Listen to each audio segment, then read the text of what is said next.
Brutus speaks to the crowd and Shakespeare puts it into prose. Roman, countrymen, and lovers, hear me for my cause and be silent, that you may hear. Believe me for mine honour, and have respect to mine honour, that you may believe. Censure me in your wisdom, and awake your senses, that you may the better judge. If there be any in this assembly, any dear friend of Caesar's, to him I say that Brutus' love to Caesar was no less than his. If then that friend demand why Brutus rose against Caesar, this is my answer.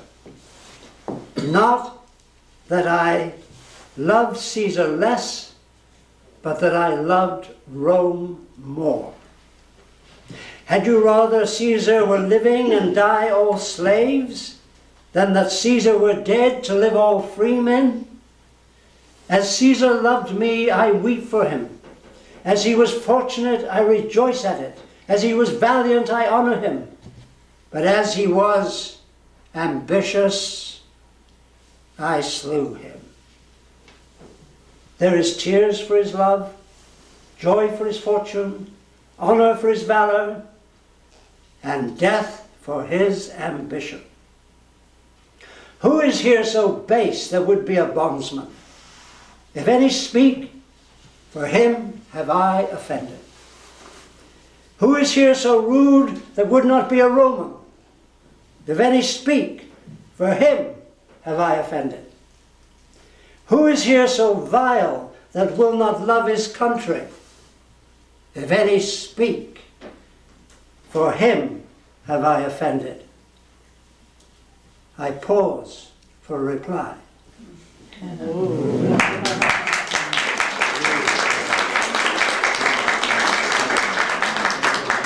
And then just a little later, Antony is allowed to speak. Friends, Romans, countrymen, I come to bury Caesar, not to praise him.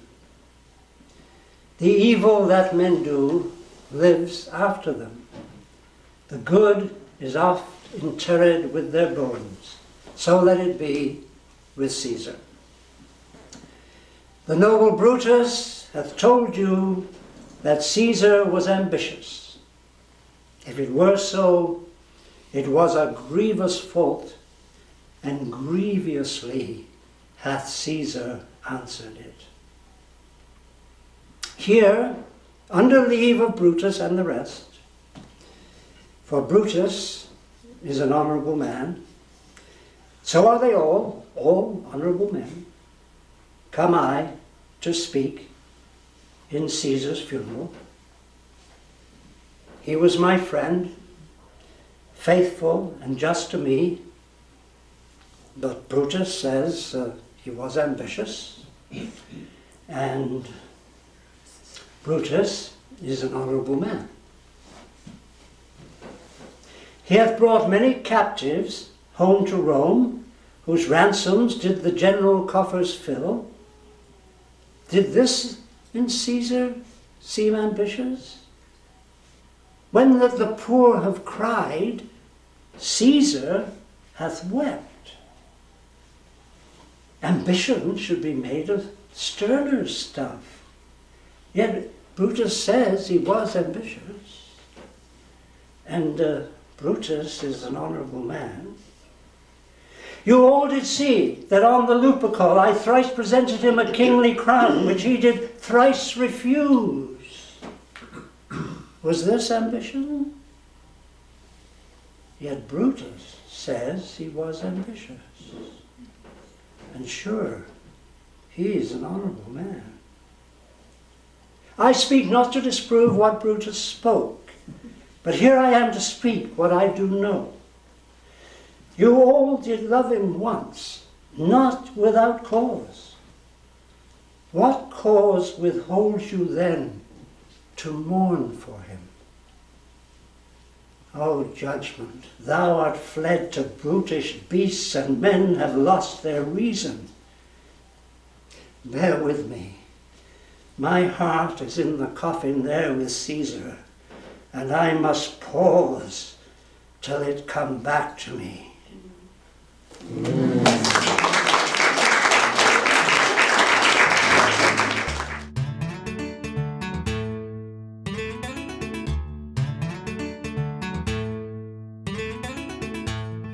Falstaff is about, somewhat against his will, is about to engage in battle. And he says to his friend, Prince Harry, "Hal, if thou see me down in this battle, and bestride me so, 'tis a point of friendship. Nothing but a colossus can do thee that friendship. Say thy prayers, and farewell." "I would 'twere bedtime, Hal, and all well." "Why? Thou owest God a death." "'Tis not due yet. I would be loath to pay him before his day. What need I be so forward with him that calls not me?" "Well, 'tis no matter. Honour pricks me on." "Yes, but how if honour prick me off when I come on? How then? Can honour set to a leg? No. Or an arm? No. Or take away the grief of a wound? No. Honour hath no skill in surgery then. What is honour? Huh? A word. What is that word honour? Air. A trim reckoning. Who hath it? He that died a Wednesday. Doth he feel it? No. Doth he hear it? No. 'Tis insensible then. Yea, to the dead. Therefore I'll none of it. Honour is a mere scutcheon, and so ends my ambition.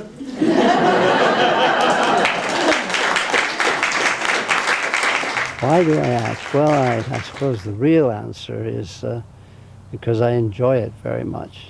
Now, I don't attempt to analyze why I enjoy it very much. I used to have a theory that all actors were actually seeking the approval of their parents, and the audience represented a large quantity of parents. But the other day somebody asked me why I did Shakespeare and all that, and I said, well, I do it for the money. But it's only partially true.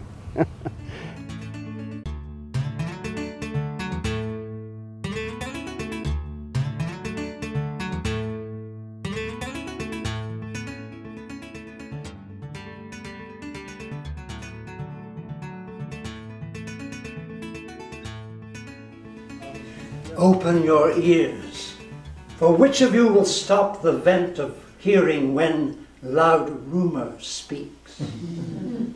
I, from the Orient to the drooping West, making the wind my post-horse, still unfold the acts commenced on this ball of earth. Upon my tongue continual slanders ride, the which in every language I pronounce, stuffing the ears of men with false reports. I speak of peace, while covert enmity under the smile of safety wounds the world. And who but rumour, who but only I, make fearful musters and prepare defence, whilst the big year, swollen with some other grief, is thought with child by the stern tyrant war, and no such matter. A rumour is a pipe blown by surmises, jealousies, conjectures, and of so easy and so plain a stop that the blunt monster with uncounted heads, the still discordant wavering multitude, can play upon it. But what need I thus my well-known body to anatomize among my household? Why is rumour here? I run before King Harry's victory, who in a bloody field by Shrewsbury hath beaten down young Hotspur and his troops, quenching the flame of bold rebellion, even with the rebels' blood. But what mean I to speak so true at first? My office is to noise about that Harry Monmouth fell under the wrath of noble Hotspur's sword, and that the king, before the Douglas rage, stooped his anointed head as low as death. This have I rumoured through the peasant towns, between that royal field of Shrewsbury and this worm-eaten hold of Ragged Stone, where Hotspur's father, old Northumberland, lies crafty sick. The posts come tiring on, and not a man of them brings other news than they have learned of me. From rumour's tongues they bring smooth comforts false, worse than true wrongs.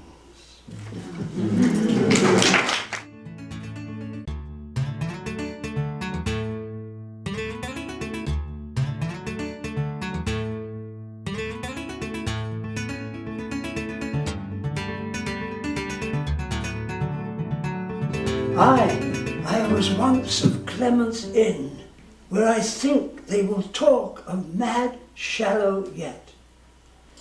You were called lusty, justy Shallow then.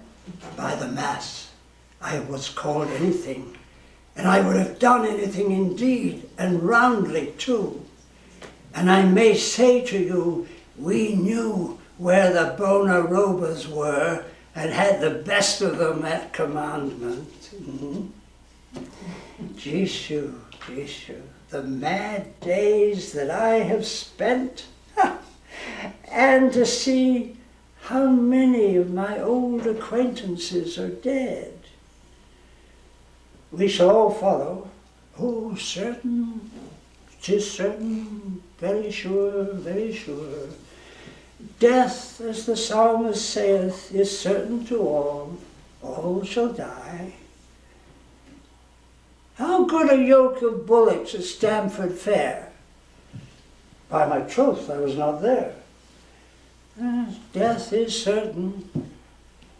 Is old Double of your town living yet? Dead, sir. Jesu, dead. Oh, I drew a good bow, and dead? Oh, I shot a fine shoot. John of God loved him well, and bet him much money on his head. Dead. Oh. How a score of ewes now? Thereafter as they be, a score of good ewes may be worth £10. And is old Double dead?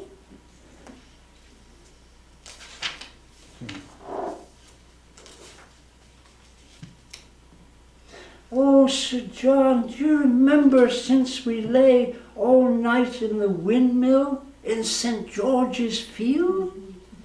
No more of that, good Master Shallow, no more of that. Ah, 'twas a merry night. And is Jane Nightwork alive? She lives, Master Shallow. She never could away with me. Never. She could always say she could not abide Master Shallow.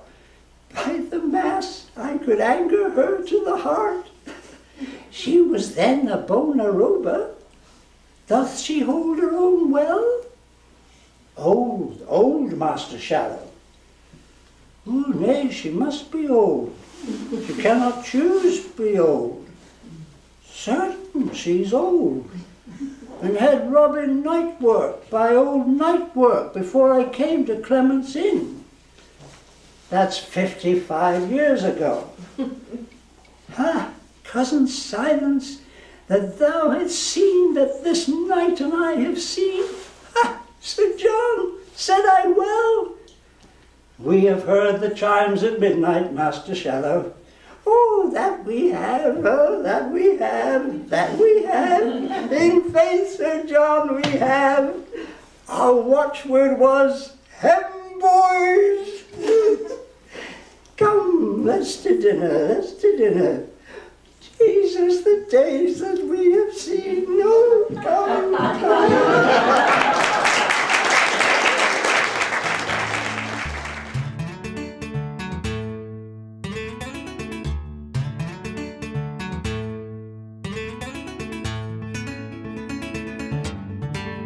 Antonio comes on the stage, same old thing, they're in the middle of a conversation, these three guys. Antonio says, "In sooth, I know not why I am so sad. It wearies me. You say it wearies you, but how I came by it, what stuff 'tis made of, whereof it is born, I am to learn. And such a want-wit sadness makes of me that I have much ado to know myself." But your mind is tossing on the ocean, there where your argosies with portly sail, like signors or rich burghers on the flood, do overpeer the petty traffickers who curtsy to them, do them reverence as they fly by them with their woven wings. Believe me, sir, had I such venture forth, the better part of my affections would be with my hopes abroad. I should be still plucking the grass to know where sits the wind, peering in maps for ports and piers and roads, and every object that might make me fear misfortune to my venture out of doubt would make me sad. My wind, cooling my broth, would blow me to an ague when I thought what harm a wind too great at sea might do. I should not see the sandy hourglass run, but I should think of shallows and of flats, and see my wealthy Andrew docked in sand, veiling her high top lower than her ribs to kiss her burial. Should I go to church and see the holy edifice of stone, and not bethink me straight of dangerous rocks, which, touching but my gentle vessel's side, would scatter all her spices on the stream, and rogue the roaring waters with my silks, and in a word, but even now worth this and now worth nothing.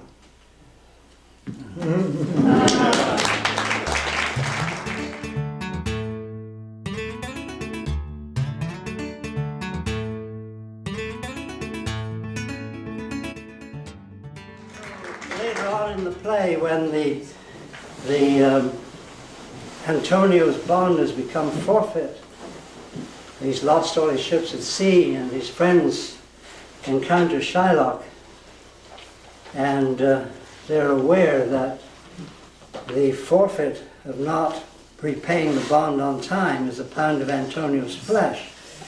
So one of them says to Shylock, "Why, thou wilt not take his flesh? What's that good for?"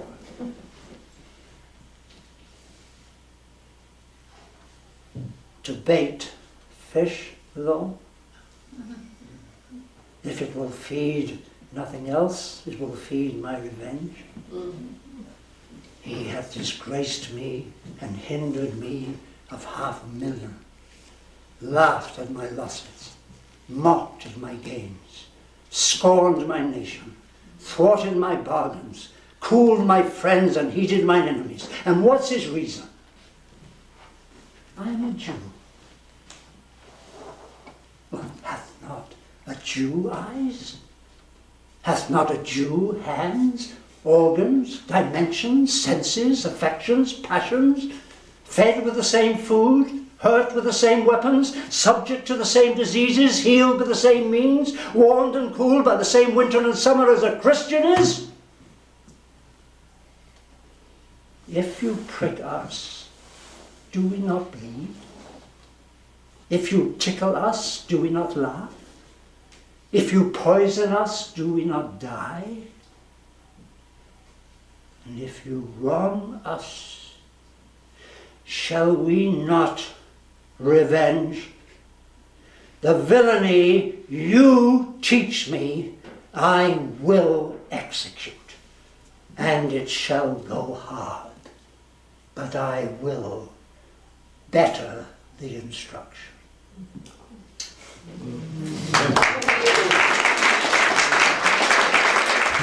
It's very easy to overplay Shakespeare, and the point is every actor should read and reread Shakespeare's own advice to his actors. He wrote a wonderful speech in Hamlet where it's Hamlet talks to the actors who come to do a play, and he tells them how he'd like it done. And to me, it's Shakespeare talking to all actors. This is how I want my stuff to be done. And if you don't even remember that and do it, you know, it will work.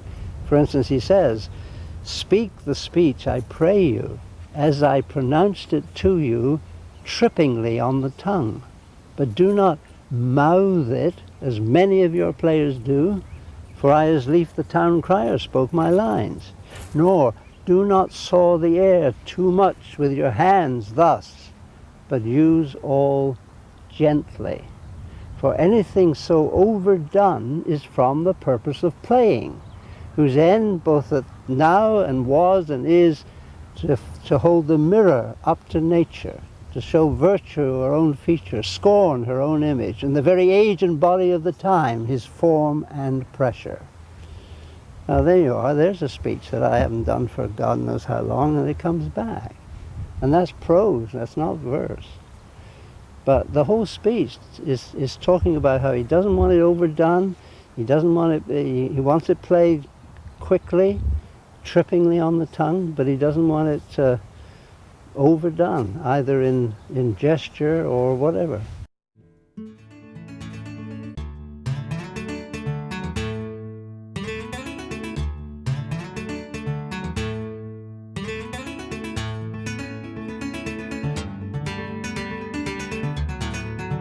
It is not the fashion to see the lady, the epilogue, but it is no more unhandsome than to see the Lord, the prologue.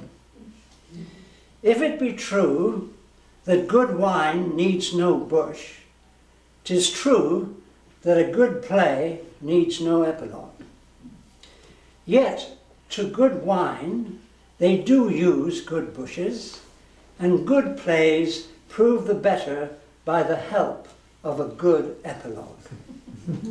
What a case am I in then, that am neither a good epilogue, nor cannot insinuate with you in behalf of a good play. I am not furnished like a beggar, therefore to beg will not become me. My way is to conjure you, and I'll begin with the women.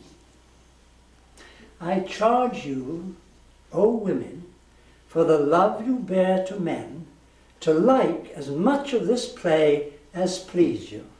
And I charge you, O men, for the love you bear to women, as I perceive by your simpering, none of you hates them, that between you and the women the play may please. If I were a woman, I would kiss as many of you as had beards that pleased me, complexions that liked me, and breaths that I defied not. And I am sure as many as have good beards, or good faces, or sweet breaths, will for my kind offer, when I make curtsy, bid me farewell.